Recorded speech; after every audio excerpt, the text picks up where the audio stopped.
phase one also for a long time. And in large part, when we get out of this phase, relies on the individual actions and personal responsibility of Montanans. There is reason to be hopeful, however. And it's because Montanans took this virus seriously and acted responsibly that we are able to enter into this first phase. This week we have an update to the epidemiological report released by the Department of Public Health and Human Services. Should be on the website either now or immediately after this press conference. This week's summary analyzes the 426 positive cases that Montana had as of April 17th. With this additional week of data, many of the things that we knew last week have remained consistent. Since the first COVID-19 cases were reported, the number of new cases had climbed to 426 in 5 weeks. It took 13 days to reach 100 cases, 100 reported cases. After that first 100 cases, growth would remain steady, increasing by 100 cases for every 5 days until reaching 300 case reports. Since then, the growth rate has slowed, taking 9 days to reach 400 cases. Think of even last week, we had 49 reported positive cases. This week to date, we've had 11. The report also underscores that age demographics continue to stay consistent, with those between 20 to 29 years of age accounting for 20% of all reported COVID-19 cases in Montana. Next most common age group is 50 to 59 years at 19%, followed by those who are 30 to 39 years of age at 16%, and 60 to 69 making up 16% of our reported cases. As we shared last week, those infected with COVID-19 are nearly equally distributed among men and women, with 52% of the cases reported as female and 48% as male. Of the 381 cases with known race at the time of the report, 93% of those identify as white and 5% as Native American. Other races making up 0.2% of the cases identify as African American, Asian, Hispanic, Hawaiian, or other race. Native Americans are not disproportionately impacted by COVID-19 in Montana at this time. Transmission information has also stayed consistent, and community-acquired cases have stayed steady, meaning that there's not been an increase in community-acquired cases over the last few weeks. Contact, and particularly cluster investigations, have increasingly added to the case counts, indicating that disease control efforts through local public health staff are identifying those infected and isolating them appropriately. New to the report this week is a comparison of Montana's case rate per 100,000 of the population compared to neighboring states. As of April 17th, Montana had 39.5 cases per 100,000 people, while Wyoming had 71.2, North Dakota had 57.6, South Dakota had 159.5 per 100,000, and Idaho had 92.6. Our local public health departments have done an excellent job with contact tracing and providing information to the state that helps us make data-informed decisions. Public health workers contact individuals to ensure that they're quarantining or isolating as necessary. They also investigate all positive cases to determine how people were infected, identify known contacts, and instruct them to quarantine for 14 days to reduce the spread of COVID-19. It's important to recognize that as we see the numbers of COVID-19 positive cases in Montana, it's important to also see and recognize the individuals that are recovering. For example, of Gallatin County's 146 reported cases, only 5 are still active. The rest have recovered. Lewis and Clark, of 16, only 3 are still active. Of Cascades 13, only 2 are still active. Montana has had the resources to consistently perform contact tracing since COVID-19 was first identified in our state. As we enter into phase 1, I have no doubt that this excellent work of local public health will continue. And as a state, we will provide support for contact tracing beyond the current support our epidemiologists provide if additional help is needed in certain areas. There are certainly challenges that remain, and we will all do our part to mitigate those challenges. This week's report included a case summary specific to Toole County, which has been particularly hard hit by this virus. Approximately 86% of the total Toole County positive cases are female, and 22% were hospitalized at some point due to illness. This is quite a difference from the statewide reported cases where about less than 13% have been hospitalized and half are female. The case fatality for this outbreak of 11.4% in Toole County is far greater than the state rate of 2.3%. This is likely related to the higher average age of cases in Toole County. When compared to that of all of Montana, you have the average age of a positive case in Toole County at 58.9% versus 48% when you look across the state. And it's also likely, as well as the complexities of the underlying conditions present in this population. Cases then in Toole County were further analyzed, the report shows, to classify sort of outbreak cases.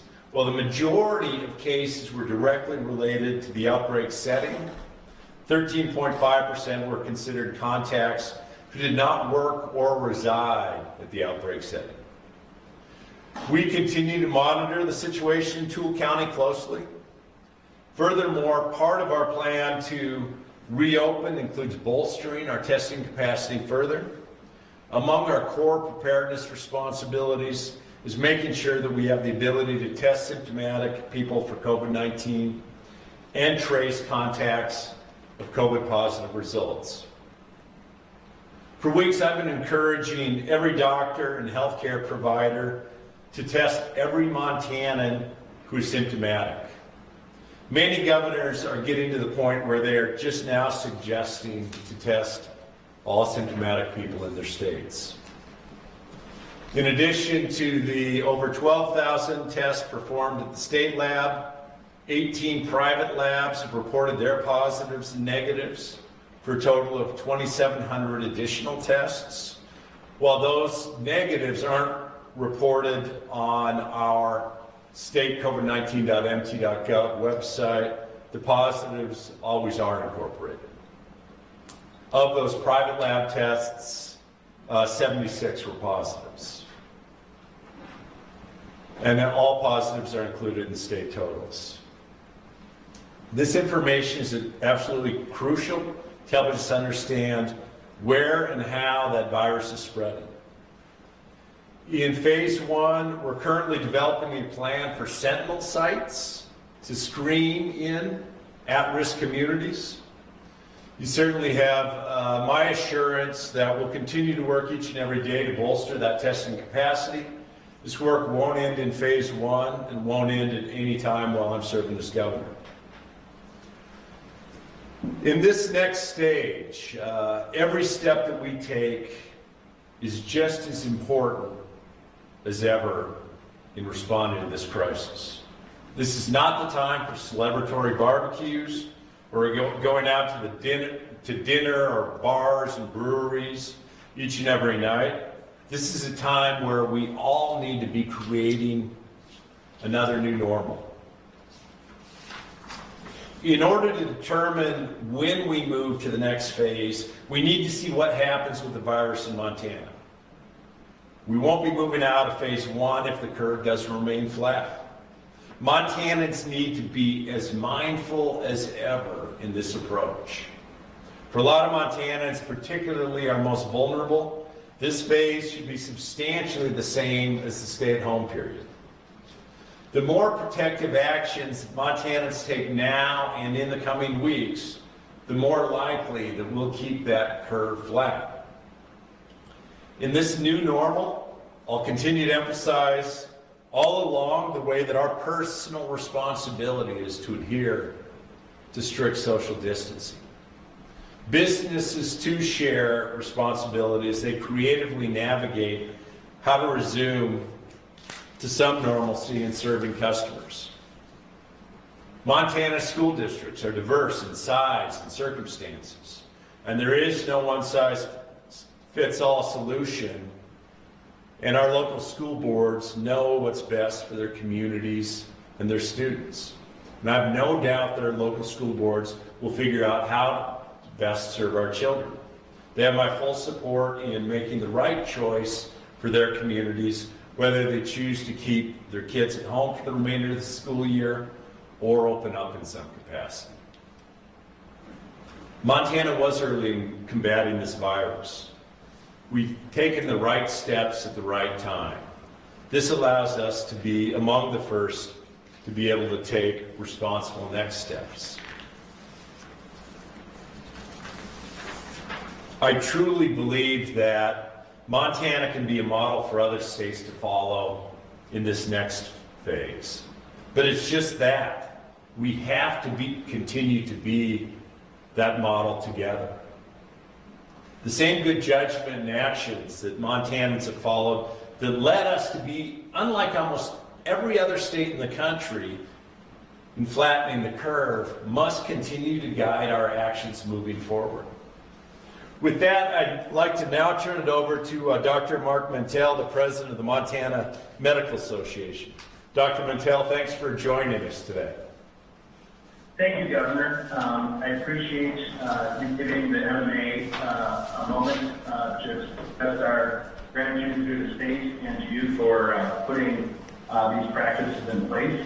And I appreciate our ability to have been working with you and advising capacity for developing the state's approach. As a former Navy doctor, veteran, a current family doctor of over 25 years, and the current president of the Montana Medical Association, I have a great understanding how viruses can ravage through population. We as Montana have been fairly fortunate during the first phase of the COVID-19 pandemic. Thus far, the state has had 444 confirmed cases, 59 hospital admissions, and sadly, however, 14 Montanans have lost their lives to this virus.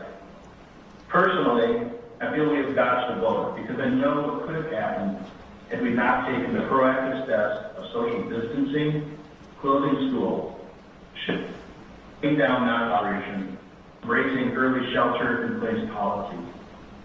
I'd like to commend the leadership in our state and all Montanans for embracing the early shutdown. When you look back at the history of pandemics, those cities and states that acted early and aggressively often fared far better than those who didn't. With that being said, we're not out of the woods yet.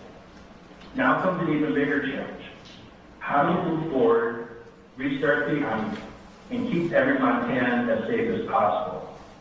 I alluded to the fact we're not out of the woods yet because I want to use the analogy of the fire season to better explain our current situation. Imagine, if you will, that it is the end of August, temperatures are in the 90s, humidity is in the single digits, and we have been through a drought for the past year. The entire state has had pockets where the fire has broken out, but through mitigation strategies, we've been able to gain control of the situation. Now we want to allow Montanans to go back in the woods to camp, fish, hike, bike, ATV, etc. Knowing very well that there are still burning embers out there and pockets that corrupt and become uncontrolled wildfires at any moment. We also know this eruption will threaten human life and the way we live. This is our current situation. So how can we approach it as a state? One option would hold everything up, do nothing, and just let the fire burn through the state. We all know that fires naturally stop once enough fuel has been consumed, whereby the fire can no longer be sustained. In pandemic terms, this is called herd immunity. For us to achieve herd immunity in our state, approximately 85% of the population will need to contract this virus, survive, and become immune. Personally, I'm not a fan of this option, as I consider this for my family, friends, colleagues, community, and the state. We at the MMA believe this would be a reckless approach and do not endorse any consideration for this being a viable option. A second option is to close everything down, shelter in place, wait for the winter snows so they'll put out the fires and lower the fire threshold. In pandemic terms, this would be a vaccine or vaccination. Once we develop a vaccine, we can isolate everyone so they no longer are susceptible to the virus. The only problem with this choice is that a vaccine is a good 12 to 18 months away at best. That is way too long for us to stay hunkered down. We as humans need to do what humans do and interact with one another. Personally, I'm not a fan of stop beneath. I consider well-being my family, friends, colleagues, and the state. We at the MMA do not endorse this as being a viable option either. As a family doctor, I learned a time ago that treating people is just more than just about life. It's about the quality of life. It's more than just a heartbeat and a pulse. It's about living. It's about treating your patient's mind, body, and spirit. This leads me to our last, most logical option going forward. We need to reopen the state. But we need to ask ourselves, how do we go on living, not just surviving, with a deadly virus around? During fire season, we learn to live with the risk. We learn how to balance risk and benefits, and how to go back into the forest. We learn how to slowly open our forest by first identifying those areas with the lowest risk. We learn how to engage in fire suppressive behavior while constantly surveying our surroundings for flare-ups. When flare-ups do occur, they are quickly suppressed. We have command centers that are able to dispense real-time information. In pandemic terms, we are heading into the contingency phase. We're heading into phase 1. This will be very challenging moving forward for the next 12 to 18 months until a vaccine or other countermeasures are ready and available for the COVID-19 virus.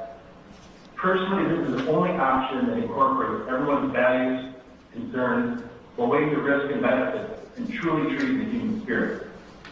We at the MMA are in favor of the contingency plan. So what might this look like going forward? We need to take incremental steps to reopening our economy by prioritizing those activities which have no benefit with the lowest risk, while simultaneously monitoring an increase in COVID cases. We will need to still embrace hand washing, perform scrupulous cleaning, maintain social distancing policies, wear face masks, use personal protective equipment for fire suppression. We'll need to continue to test symptomatic individuals or close contacts for those that test COVID positive so we can see where the fire is erupting. We will need our public health workforce or hotshot group to continue tracing so we can rapidly implement isolation on COVID positive patients and quarantine their close contacts to suppress an outbreak. Lastly, we'll need to continue communicating outbreaks and coordinating suppressive measures. In closing, myself and the members of the MMA are strongly in favor of our state's contingency plan of slowly reopening our state in stepwise fashion while carefully balancing the benefits and risks. It will require diligent surveillance, following established protocols for when to move forward, when to hold, and when to step back. Our ability to open more and more of our state will depend upon increasing supplies of personal protective equipment, increasing testing capacity, and ideally getting to a state where test results will be ready in minutes and not days. The maintenance of the public health workforce will also be needed, large enough so it can perform adequate contact tracing to suppress these outbreaks. And our ability to communicate real-time information with integrated health records will be necessary. But most of all, it will require the effort of every Montanan. Our contingency plan is no different from any other plan. and that success directly links to the ability to implement such plans. As a Montana, we can work together in a spirit of unity, teamwork, and consideration for one another. We are only as strong as our weakest link. With everyone working together and every one of us doing our part, we will slowly move forward with the new normal. Thank you. Thank you very much, Dr. Mentel. I'll now open it up for questions. If you'd like to ask a question, you can press 5-star. You'll be notified that your hand's raised. When we unmute your phone, you'll be notified that you've been called on to ask your question. Did we say that Dr. Mentel could take questions too, if he can hear it? Yeah, if that's okay, Dr. Mentel, if there's questions and you can hear it, if there's any questions for you as well. Perfect. Great, questions? First phone question, please.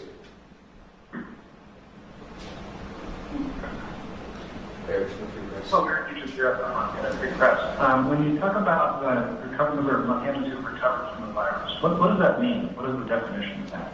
So, recovery from the virus would be your release from isolation by a local health department. Can be either done after testing negative or following CDC criteria after enough time's passed since the symptoms onset and resolution of the symptoms. Thank you. Yep. Next phone question. Hi, Governor Bullock. It's Marisa with Edmonton, Montana. With the phase one of this reopening, we're hearing a lot about people asking questions. What can they do? Can they go camping? Is this a good time to go to grandma's house? But after hearing the doctor's comparison to fire season, it sounds like you're not advising that. Well, in as much as, yeah, in many respects, Maritza, that our obligation to continue to slow the spread rests on all of us. So, step one when trying to figure out what one might be able to do is actually then look at the guidelines and the direction they're under. But now this is the start of what is a new normal, but to your exact points of going camping with a huge group of people.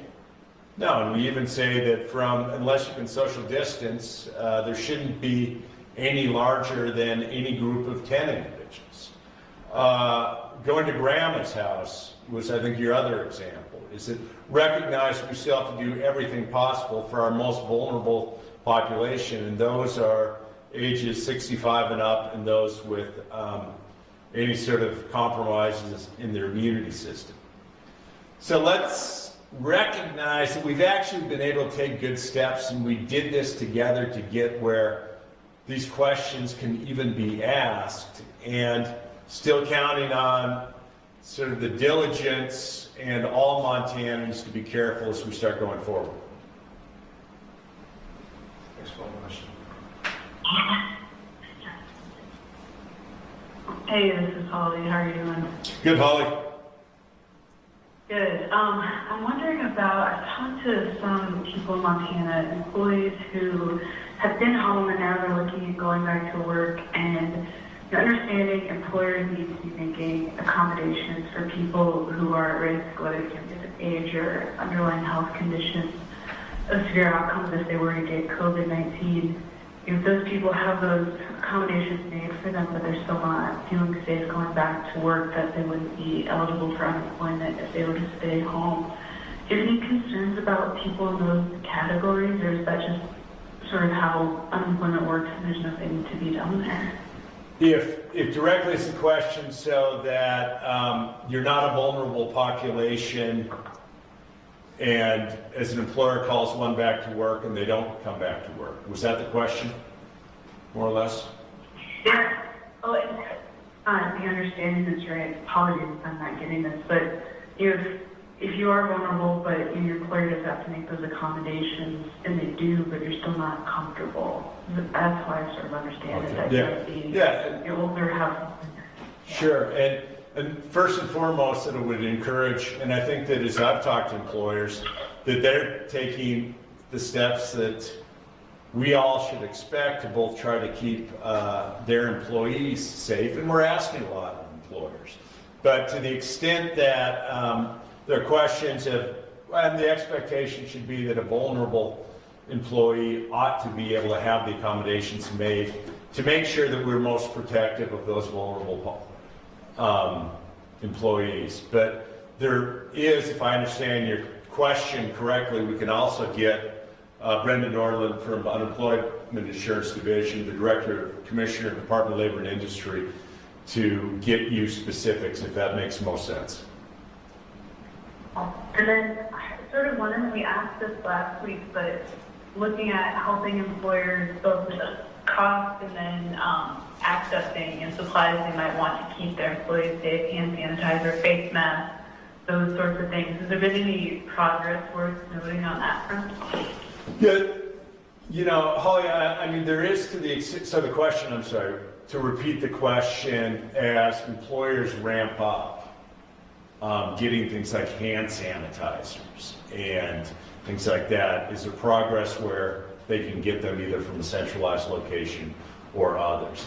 And first and foremost, too, like, let's recognize that as we say to employers and businesses that you can open up, just like we all are going to be exercising our judgment when we're out in public places and other things, that it's at the end of the day, it's up to the individual employer to make that decision when the time is right to open and to ensure that they can follow the social distancing guidelines, get the sanitizer things. There are good that, I mean, we know even during this time, this past 5 or 6 weeks, even local Montana businesses have stepped up to say, how could we turn around and address some of the needs that might be out there? We have distilleries and pharmaceutical companies that are creating about 50,000 100 milliliter bottles a week. They have the capacity for hand sanitizers. Local Montana businesses are creating sewn face masks, printed face masks, and others. So there's not anything directly from the state at this time that would be, if you want to open up, you can get all of your equipment from the state. One more phone question. Yeah, please. Hello, Governor. Andy Bourne of the Stewie Swamp Pathfinder. Hey, Andy. I'm calling, hi there. So the Montana Restaurant Association, Tavern Association, and Gaming Industry submitted the restaurant, bar, and casino reopening plan to your office April 18th to kind of help assist with the reopening plan. And there's some pretty significant differences with their phase 1 plan, some of which are they recommended 10 people per group instead of 6, and then gaming machines spaced at 6 feet, to like with the restaurants, and then or having some kind of barrier, or the customers wear a face shield. Just curious why the deviation so much from these recommendations, and what other information you took in to make the statewide plan what it was. Sure. Thanks for the question. I think the question was Restaurant Association, Gaming Industry Association provided some recommendations, and all of those recommendations aren't necessarily reflected in where the guidelines are right now for phase 1. And even spoken to folks from, some folks from Restaurant Association, others, since the guidelines. We'll continue to have discussions. What we want to do at the end of the day is recognizing that, you know, I've also heard from folks saying, I don't know why there are any restrictions on restaurants or drinking establishments. And what we're doing is trying to say, what is the best way to mitigate and spread the further exposure, knowing that this is going to be a gradual approach. So we'll continue to have conversations with them and the others, and we'll continue to look at the data as well. And I guess your question, like, how did we come up with all of this? And, you know, I talked about, I think it was mid last week, we've been working on some of this for almost, well, 2 weeks now. But even throughout the end of last week and all through last weekend, had some individuals from industry, public health, others all out at Fort Harrison, kind of going through sort of here the strategic planning processes as we take a look at how can we reopen under what terms that are going to be most protective so that we can actually get and stay in this phase one. Jonathan. Governor Jonathan Amberian, Montana Television Network. Would us moving into phase one and putting some of these things back to local control on some of these things, what has been your or the state's interaction with the local health departments as they determine what steps they need to take, whether there's any different things that they need to do going forward than the state does? Sure.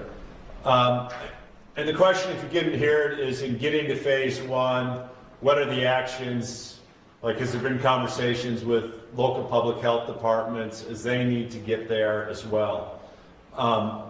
Did have conversations with representatives of the public health officers even before we had announced the phase one. Hear both some of their concerns, some of the things that they thought that we should be considering. Now, part of that dialogue is always ongoing, but even greater than that, and I'll say that Department of Public Health and Human Services, Jim Murphy and others, daily communication with the sanitarians. Doc Holzman, regular communication with the public health officers. And we'll continue to work in that collaborative fashion. Now recognizing a local public health, a county public health officer and their public health board, just as a tribal nation, can and should look at their circumstances on the ground. And everything that we've done is they can still be more restrictive at any moment than what we're proposing. But the both spoken to them before, and will continue these conversations because it really is the connections all the way up, local to state, to give us the best sense of both how this is working and what additional steps we should or shouldn't take. Governor Jeremy Schnell, ABC Fox. Either you or our guest could answer this question. Obviously, it's early, but what are the steps that need to be taken for phase two to begin? Yeah, and that probably wouldn't be one for Dr. Mentel. I mean, first let's get to phase one. And it's impossible to put like a time constraint on here's when phase two might occur. Only in as much as that it all depends on how we as a community act and how the virus acts. So some of the things that we'll be looking at in considering whether we could go to a second phase. Some of them are the same from the testing. And does the hospitals have the capacity to treat everyone, not just those with COVID-19? Is our active monitoring of positive cases, is it continuing to remain with contact tracing so we can follow this all along? I mentioned sentinel surveillance testing. Like, we will be getting to the point where for certain vulnerable populations that we're going to be testing in certain constrained areas, both symptomatic and asymptomatic people, to get a better sense of what this virus does.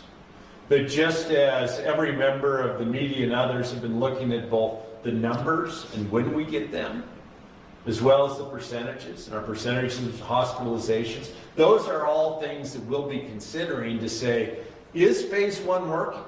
Meaning that, yes, we may well have, I mean, we had 2 reported cases yesterday. There may well be days when we have more than 2 or 3 reported cases. But looking at both what the trends are, how these cases are coming about, and what we can predict with reasonable certainty or belief if Montanans continue to adhere to things going forward. Next phone question. Next phone question.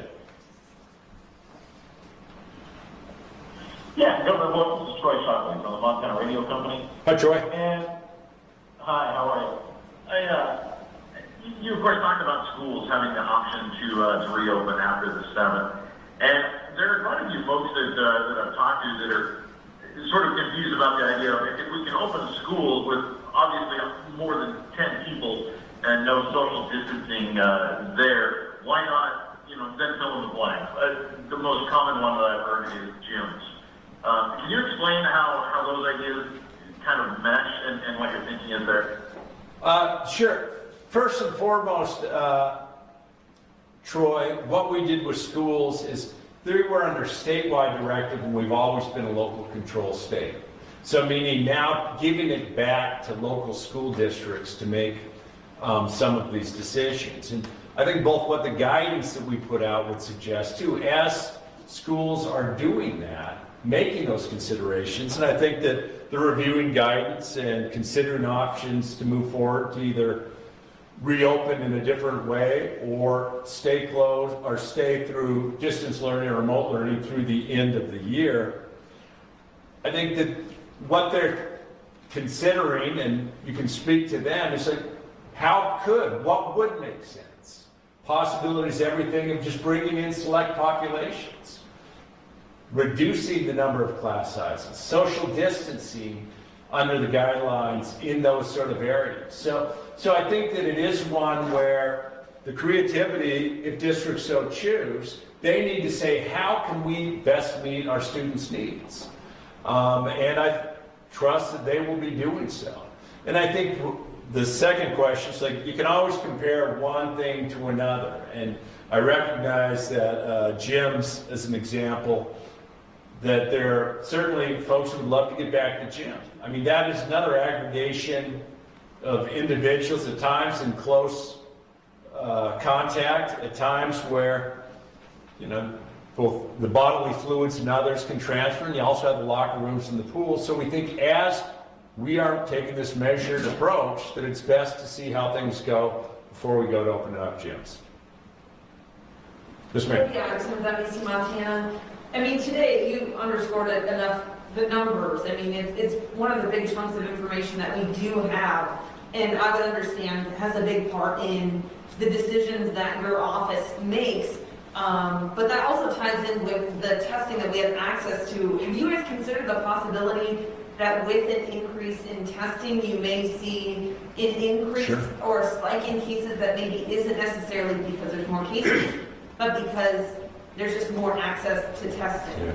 So the question was that as we continue to work to ramp up testing, if we look like at a per capita basis, if we include the private labs, we're about at 20th in the nation for kind of testing per capita.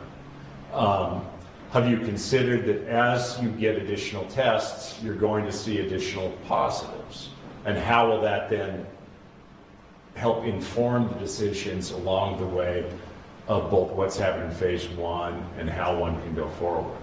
I mean, there's in some respects and testing and the number of positives are only one metric to show what's happening in our communities, right?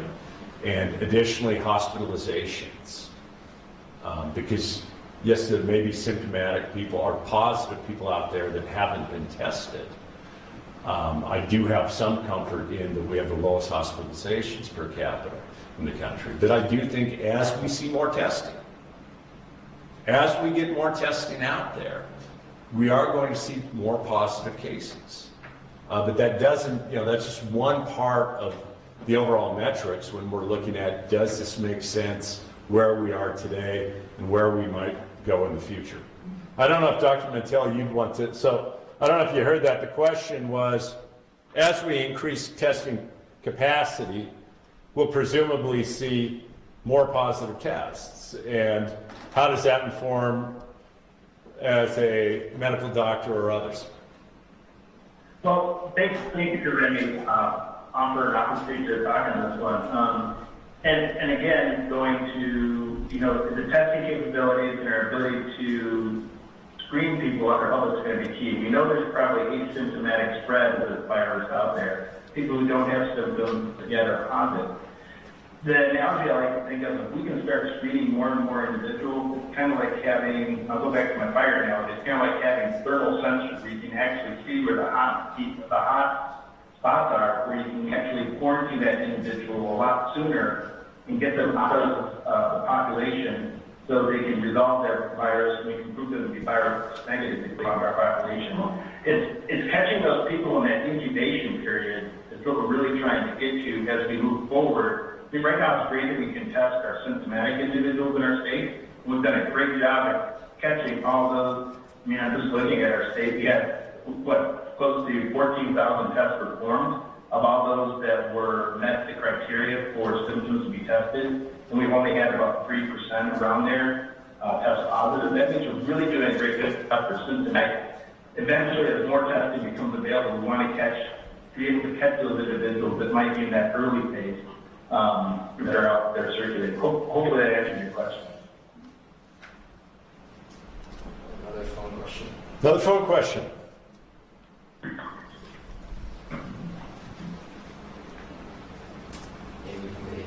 Amy. Yeah. Please. I wanted to ask you, the Yellowstone County Health Officer, in his discussion the other day, was talking about asking people to kind of track where they go and where they've been and how long they were there and who they were with. Is that something that the state is recommending, or is that just something that he was recommending to try and help them be able to trace better if somebody tests positive, to be able to go back and see where they got it or who else might have been exposed?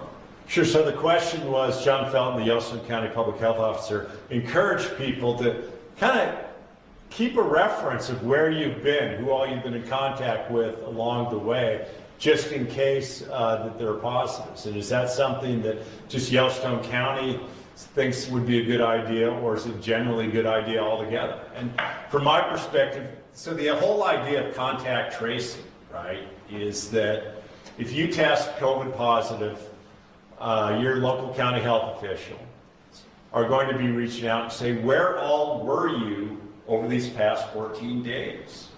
To try to get a sense of where else other people might have been close to you that could have actually contracted the disease as a result. So I do think what John Felton suggested is good. You know, and there's been some apps out there that actually follow some of that contact tracing. We haven't done anything like that by any measure, but to be conscious, again, we're trying to take care of our whole community. It only makes sense. Another phone question. Another phone question. Hi, Governor. This is Gordon Cage Carter from Montana Public Radio. Hi, Corin. Wondering, hi. Yesterday, last few days after the phase reopening announcement, Missoula County had a statement saying there was no evidence that we hit our peak and that the worst of the situation, or that the worst of the situation is over.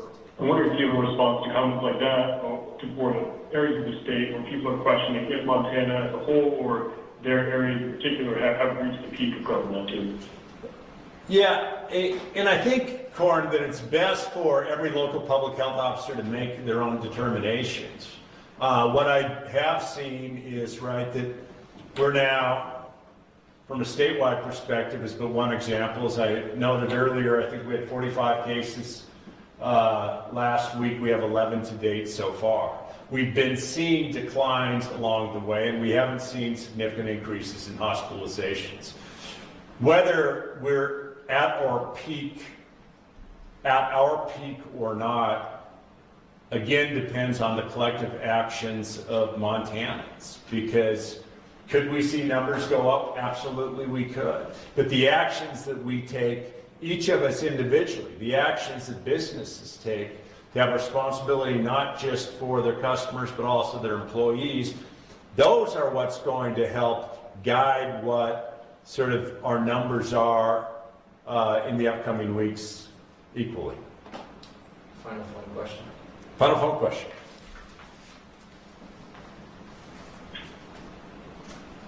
Last writing in 7 months. I think someone's had a phone question. You're unmuted. We can hear you. Yes, Governor, it's Casey Elliott from the Dillon Tribune. What are your thoughts with summer coming with relaxing these restrictions? A lot of people to come into the rural areas of the state come by car instead of plane. How are the local agencies going to be able to respond to those influx of people? Yeah, and Casey, thank you. And for at this time too, and we are going to consistently tell people that the mandatory 14-day quarantine for out-of-state travelers remains in effect. So meaning that if you're coming here for just recreation, at this time, you need to quarantine for 14 days. All of the guidance that we put out so far, even in the past 5 weeks, is only as good as our friends and neighbors take this seriously. And we're asking the same of out-of-staters wanting to come to Montana as well. Again, thank you so much for joining us today, and enjoy the weekend. But again, recognize that as we can enjoy this weekend, that we still have an obligation to one another and the greater community. Thanks so much. Thanks, Doc. Yeah, thank you, Dr. Mentel, for joining us. Thank you for letting me join. Much appreciated.